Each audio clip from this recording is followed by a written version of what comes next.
আজকে আপনাদেরকে একটা গ্রাম দেখাবো। এই গ্রাম আছে কিন্তু এখানে কোনো রাস্তা নাই। নিউ বটগাছ লেখা আছে। আতপাড়া জামে মসজিদ সংলগ্ন আতপাড়া গ্রাম বলে, জগন্নাথ ইউনিয়ন। আসলে একটু দেখাই, দেখে আসো। এই যে দেখুন, এই যে রাস্তার কি বেহাল দশা। দুই পাশে দুইটা হাইওয়ে রোড, এই পাশে একটা হাইওয়ে রোড দেখা যাচ্ছে পশ্চিম পাশে। এই দেখেন, এই রাস্তাতে কোনো সিএনজি বা বাইক নিয়ে মানুষ কিন্তু আসা যাওয়া করতে পারবে না। এই রাস্তাটা দ্রুত সমস্যার কারণে আমার ঠিক করা খুবই জরুরি দরকার আমি মনে করি।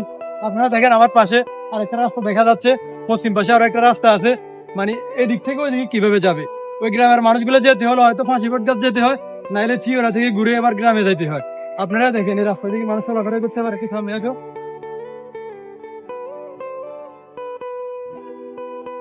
এই যে দেখুন, এখানে মাত্র 100 ফিট জায়গা হবে। ওই রাস্তাটা যদি ঠিক করে দিত এই গ্রামের মানুষের খুব উপকার হতো। এটা হচ্ছে বরেগস্তর বলে এই জায়গায়। আর ওই ষোলো আতকারা, এই হলো অবস্থা। দুই পাশে দুইটা রাস্তা আছে, খুব সুন্দর, মাঝখানে রাস্তাটা নাই। এটা যদি করে দেওয়া হয় এই গ্রামের মানুষের সব চাইতে ভালো হবে, উপকার হবে। এরা অনেক ভোগান্তিতে আছে এই রাস্তার কারণে। একটা সিএনজি নিয়ে, একটা চাউলের বস্তা নিয়ে দিক দিয়ে যেতে পারে না। ধন্যবাদ সবাইকে, ভালো থাকবেন।